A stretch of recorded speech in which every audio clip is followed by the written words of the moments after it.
Saya berdoa pagi hari ini menjadi dasar buat apa yang akan kita terima dan bagaimana kita berespon sepanjang hari ini. Saudara, dari awal pada waktu kita masuk ke tempat ini, saudara, saya sudah melihat Tuhan itu tersenyum. Saudara, Bu Nani adalah seseorang yang dihormati, dicintai oleh Tuhan. Saudara, ada banyak orang dicintai Tuhan, tetapi sedikit orang dihormati oleh Tuhan. Saudara, dan beliau adalah contoh. Kita tidak sedang meninggikan manusia, tetapi saudara, beliau adalah contoh dari sebuah pasir yang menjadi mutiara. Tapi sekali lagi, kita tidak boleh berfokus kepada Bu Nani. Kita tidak boleh berfokus kepada tadi berkat apapun yang kita inginkan. Tapi mari kita berfokus kepada apa yang Tuhan mau. Dan saya mau sedikit, saudara ya, ini yang saya dapat untuk mempersiapkan saudara mengikuti jejak saudara. Karena itu yang saya tangkap, Tuhan pengen hari ini saudara itu mengikuti jejak. Supaya saudara menjadi penerus-penerus, pembawa-pembawa lawatan, bahkan melakukan yang lebih besar dari yang Tuhan mau. Dan Tuhan sudah kerjakan di tempat ini. Saudara, mari kita lihat. Saudara, proses dari pasir menjadi mutiara. Saudara, saya ambil dari hidup Samuel. Setelah perempuan itu menyapih anaknya. Saudara, hari itu Samuel masih kecil. Tetapi yang pertama adalah disapi.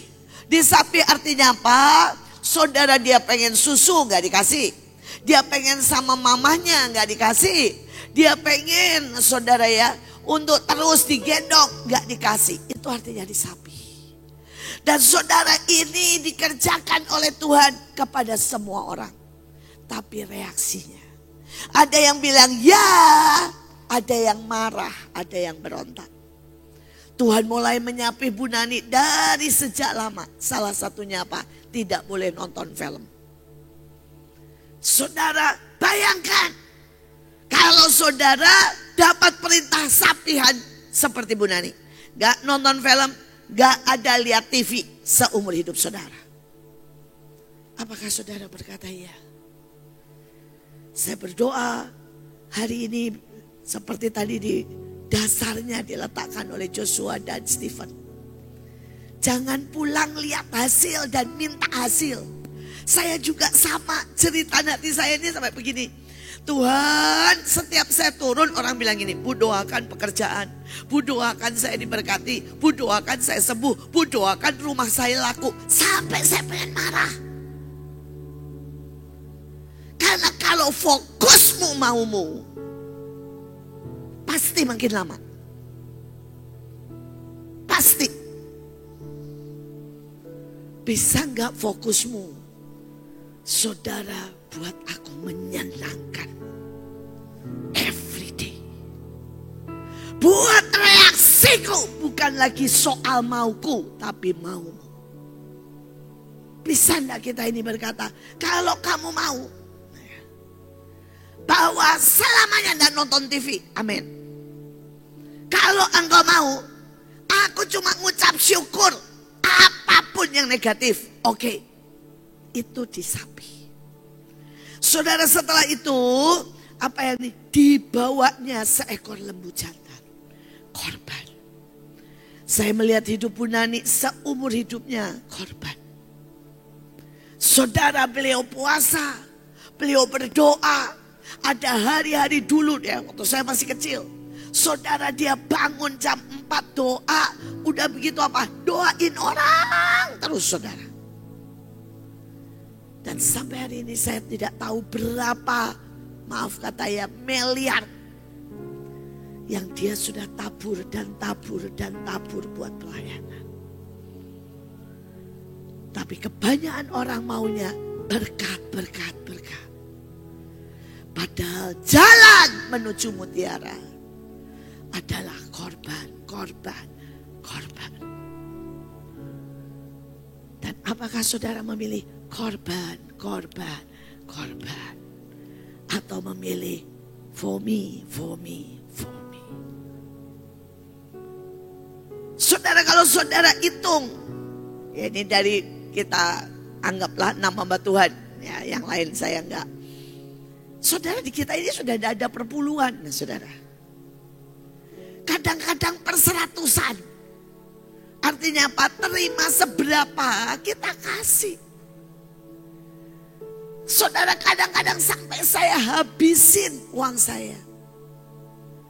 Saudara, buat apa? Buat pekerjaan Tuhan. Kalau Tuhan mau, saya berkata, all, semuanya. Saudara, saya Tuhan percayakan untuk menggembalakan Mahanaim 28 tahun kalau dari mulai rumah singgah. Saudara dan saya tidak pernah ambil PK. Tapi pendapatan saya hampir semua masuk ke Mahanaim. Dan apakah kita akan berkata, ya ini jalan yang aku pilih untuk menjadi mutiara. Saudara, tadi sudah dikatakan dipisahkan. Ya. Dan hari itu Samuel kecil dipisahkan dari keluarga. Saudara, hari itu punannya ada di Bandung. Orang tuanya ada di Jepara. Dan saudara, dia dipisahkan, ditaruh di Sion. Hari itu saya pulang dari Belanda. Saya ditaruh di bed kasih. Seberapa banyak saudara berkata, Tuhan, di mana Engkau pisahkan aku? Di mana Engkau taruh aku sehingga aku jalan sendiri dengan Engkau? Aku berkata, ya. Aku berkata, mari Tuhan. Biar ini menjadi perjalanan kemuliaan. Biar ini menjadi perjalanan keajaiban. Saudara, tapi belum selesai. Kemudian saudara dikatakan, maka Hana menyerahkan kepada Tuhan. Ayatnya lihat.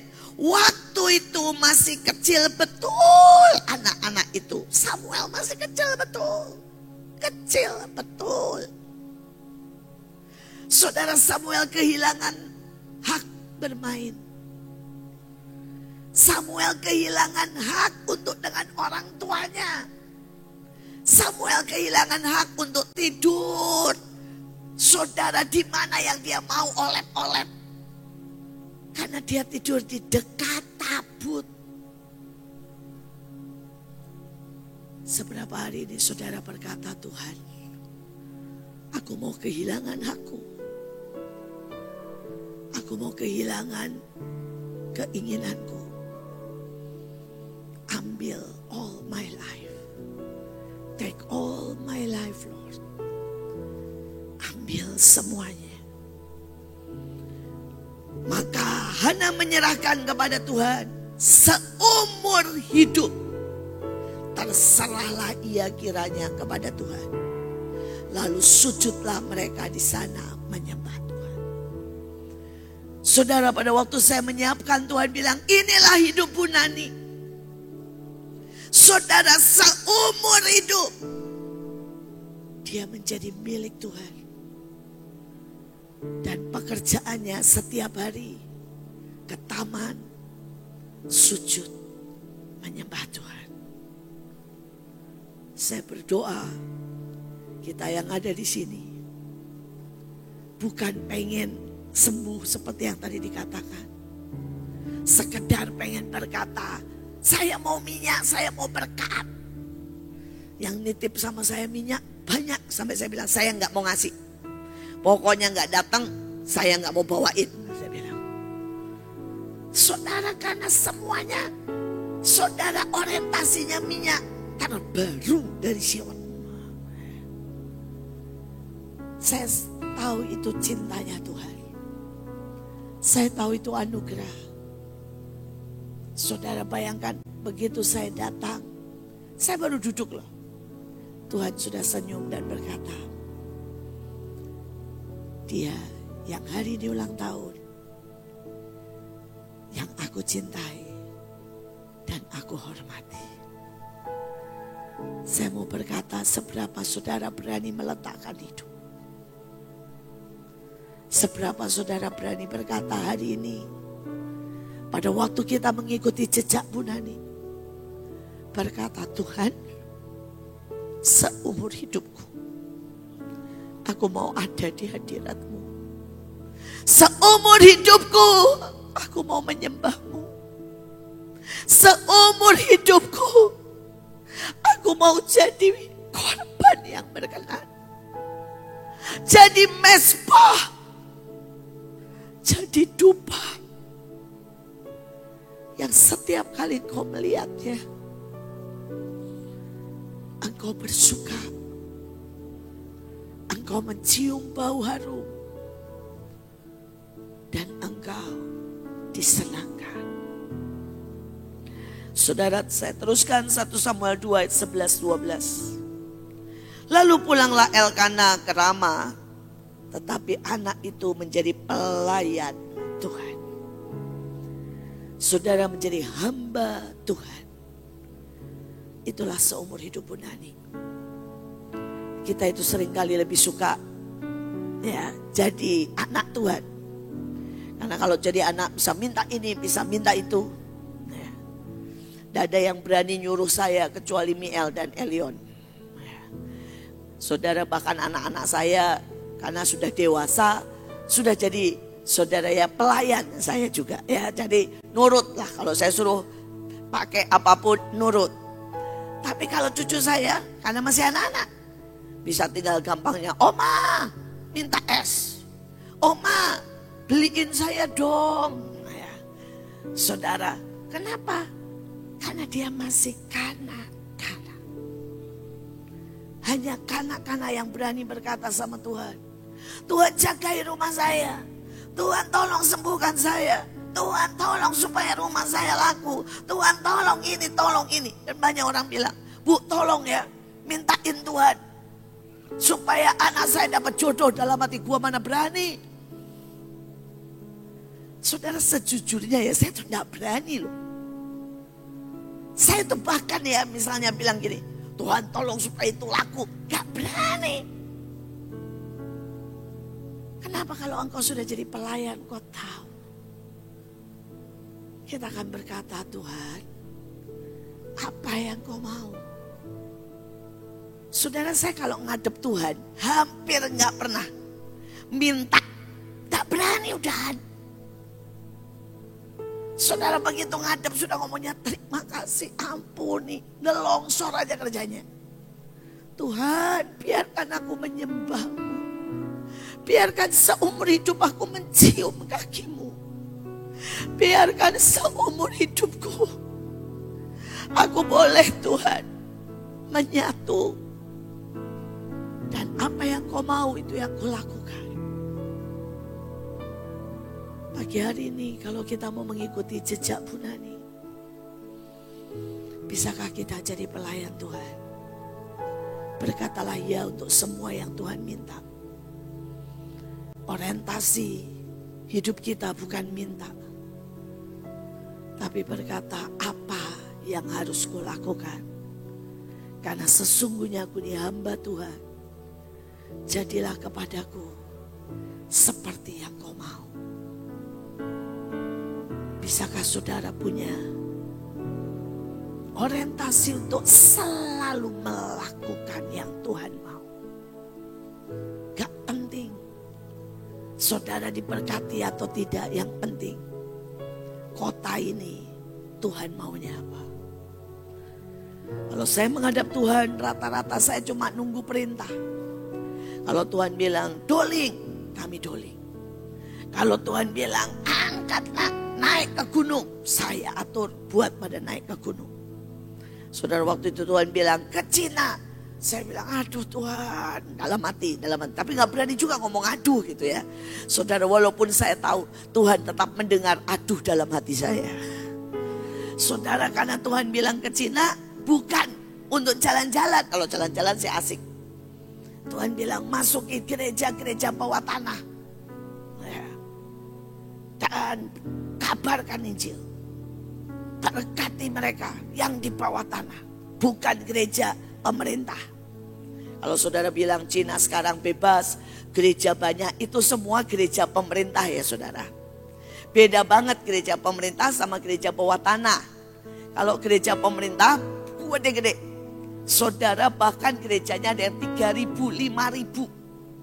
Saudara itu gereja pemerintah, Alkitabnya beda. Tidak ada Roh Kudus, tidak ada Tuhan buat mujizat. Tapi ada Tuhan Yesus baik, hormat orang tua banyak saudara.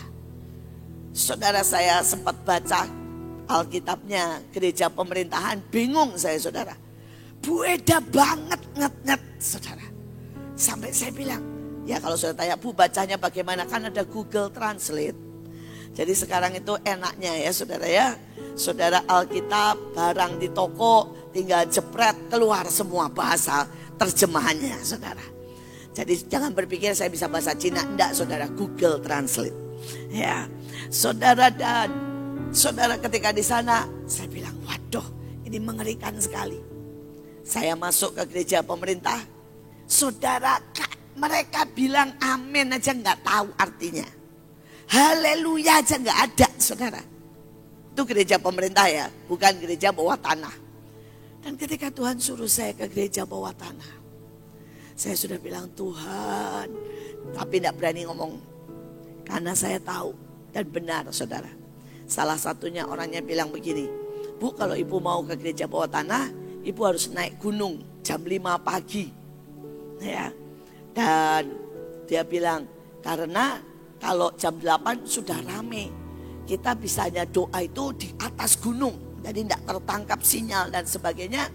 Dari jam 6 sampai jam 7. Tapi kita naik gunung jam 5. Saya ini udah bilang, saudara, Pak, kalau Bapak mau saya naik gunung boleh enggak berangkat jam 4? Saya bilang. Karena saya rasa saya ini sudah terakhir naik gunung ketika saya umur 17 tahun. Jadi saudara sudah hitung berapa lama saya nggak naik gunung saudara ya. Jadi saya bilang tolongilah Pak. Dan dia tetap bilang, "Nggak bisa Bu, jam 5 baru dibuka pintunya. Jadi kita harus lari ke gunung." Dan benarlah saudara, saya tidak sampai ke gunung. Saya sampai setengah gunung saudara. Setengah gunung aja kalau saudara tanya, "Bu sampai setengah gunung jam berapa?" 7:30 saudara. Lebih banyak berhentinya daripada jalannya saudara. Aduh saya sampai malu banget. Aduh saya bilang ini, Tuhan saya ini parah. Jadi orang di Cina yang gereja bawah tanah ya saudara. Setiap minggu hanya untuk kebaktian. Naik ke gunung. Saudara gunungnya itu beneran tinggi saudara. Dan naik terus. Mereka itu umur sudah sesaya. Ada yang lebih tua 65. Lebih gemuk dari saya. Lari loh saudara. Sejam nyampe. Sampai saya bilang ini kekuatan dari mana ya. Tapi karena apa? Mereka sangat ingin menyembah Tuhan. Setiap minggu. Hanya untuk menyembah Tuhan mereka naik ke gunung. Setiap minggu. Saudara satu lagi. Karena mereka pengen menyembah Tuhan dan dimanapun ketangkep sinyal. Mereka sewa bus. Yang nyetir kebetulan anak Tuhan. Saudara dan mereka muter. Saya ikut di situ. Nyanyi doa muter di mana? Di bus. Hanya untuk bisa berdoa seharian. Kebaktian mulai dari kita naik bus jam 7 pagi. Ulang sampai jam saudara 5 sore. Muter terus. Nyanyi khotbah di bus. Mereka membayar harganya begitu rupa. Karena mereka rindu menyembah Tuhan. Tidak ada satupun yang berdoa untuk saya jadi kaya. Sampai saya tuh benar-benar kagum sama mereka saudara. Saya ini ajak doa bilang begini. Mari kita berdoa buat pemerintah. Supaya komunis dihancurkan. Supaya kalian bebas beragama. Saya yang dimarahin saudara. Saudara mereka bilang begini. Bukankah pemerintah dari Tuhan? Kalau Tuhan pengen kita menderita, itu baik buat kita. Matang enggak saudara? Saudara saya dimarahin. Ya. Saudara, wah kalau soal pengabdian mereka lebih lah saudara dari kita. Terus mereka bilang begini. Kehormatan kalau kita bisa masuk penjara. Kehormatan kalau kita, saudara bayangkan yang gereja bawah tanah ya. Dari profesor ketahuan dia Kristen, lahir baru, dijadiin tukang sampah. Dan dia bilang apa? Kehormatan kalau saya boleh mengalami itu. Sekali lagi, apakah itu ada di hati kita pada waktu kita jadi pelayan Tuhan? Kehormatan untuk menderita, kehormatan untuk meletakkan, kehormatan kalau saya harus bangun pagi-pagi naik ke gunung, kehormatan. Saudara, yang lebih ajaib ketika saya mau memberkati dengan uang, mereka bilang enggak. Buat itu buat pelayanan di Indonesia. Bahkan mereka mengumpulkan semua uang yang sangat sedikit dari mereka. Karena yang dari bawah tanah itu semua miskin. Karena dimiskinkan oleh pemerintah. Dan mereka berkata, bawa ini untuk pelayanan di Indonesia. Masih adakah hati yang seperti itu? Ataukah kita mencari berkat, mencari urapan, mencari kesenangan, kenyamanan kita, menjadi pelayan Tuhan bukan untuk dapat pujian, tapi bisakah ada dupa yang harum yang naik di hadapan Tuhan? Saudara, dan dikatakan di bawah pengawasan Eli. Saudara, kadang-kadang anak Tuhan zaman sekarang itu selalu ngomong begini ya, maunya saya dengar dari Tuhan, pokoknya ini cara saya. Tapi sesuatu yang saya belajar dari Bu Nani, dia benar-benar taat. Dia benar-benar tahu artinya di bawah pengawasan. Saya orang yang melihat bagaimana beliau sangat taat kepada Pak Yusak. Saudara, beliau ini lebih peka dari Pak Yusak. Beliau ini dengar audible, Pak Yusak gak dengar audible. Beliau hidupnya lebih suci, Pak Yusak lebih ngawur. Saudara, penglihatannya Ibu Nani itu kuda putih, Pak Yusak kuda abu-abu. Saudara ya. Saudara, tetapi saya melihat bagaimana penundukan beliau. Dan ini adalah proses menuju mutiara. Saudara, yang ketiga, yang selanjutnya. Saudara, adapun anak-anak Eli adalah orang dursila dan mereka tidak mengindahkan Tuhan. Saudara, Bu Nani ada dan kerja di lingkungan dunia. Dunia notaris itu haleluya puji Tuhan. Dunia hukum di Indonesia itu haleluya puji Tuhan. Saudara mengertilah maksud saya ya. Bukan puji Tuhan beneran ya. Saudara mengerti maksudnya, sogok menyogok segala macam kejahatan. Tapi beliau tetap cemerlang pakai emas murni. Samuel tidak pernah terpengaruh. Samuel tidak pernah ikutan ngambil daging terenak dan makan. Saudara, dia tetap bersinar di tengah setiap kegelapan. Hari ini, maukah kita menjadi mutiaranya Tuhan? Dia pegang hidup kita. Tapi maukah kita melewati proses? Biar kita tidak salah fokus. Tapi biar sepanjang hari ini kita siapkan untuk menerima yang terbaik. Tuhan Yesus memberkati.